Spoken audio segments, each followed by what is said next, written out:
Let's talk about what it takes to be an enduring activist. I love that phrase. It's a term first used by the writer Tim Stafford in an important book that we link you to. It's called What I Learned from the Great American Reform Movements. The book is about what he learned as an activist from the movements that changed American society, such as abolition, prohibition, and civil rights. Stafford's point is that any activist has to learn to endure in order to make a difference.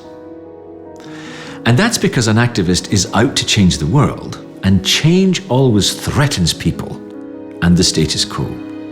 This is how Stafford puts it. The truth, Jesus said, will set you free. Every activist experiences this freedom, and then, in the process of sharing the truth, begins to develop severe doubts about whether the truth is enough.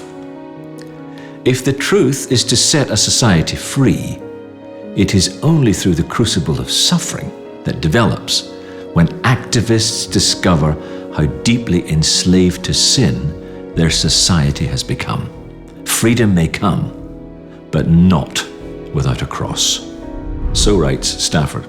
And then there's another famous figure, Dietrich Bonhoeffer, and he really insists we get this point.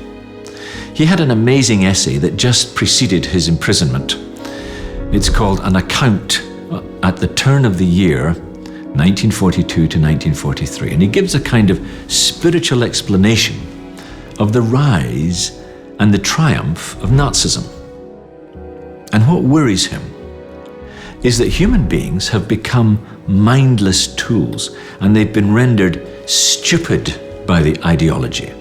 So that he says, quote, a person will be capable of any evil and at the same time incapable of seeing that it is evil.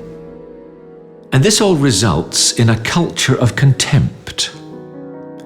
And he says the only way to do ministry in this context is to learn to regard human beings less in terms of what they do or neglect to do, and more in terms of what they suffer. That's a beautiful way to see other people. So Bonhoeffer warns us as activists not to view others who resist change through the lenses of contempt, because if we do, we fall victim to our opponent's chief error. So activism usually means we must stay activist for a very long time in order to change the world. And Tim Stafford asks this very important question that takes us to the heart of spiritual discernment. Is the truth I have come to believe worth a lifetime? That's the question. And he develops this. He says, the activist who experiences such resistance often ends up angry at society. With such feelings comes a great temptation to self-righteousness and impatience towards those outside the activist movement. And he said, I have seen too many activists who are fundamentally hostile, lacking humility about their own failings, and ready to instantly convict people who don't see things the way they do. So activists need grace to endure the suffering that change requires because of the time it takes, and to deal with the discouragements that will inevitably come. You could say it puts us in the position that God was in when he came to earth, knowing that his own people would not receive him. So when we approach what it means to be a successful influencer or activist, let's not move ahead too quickly to tactics.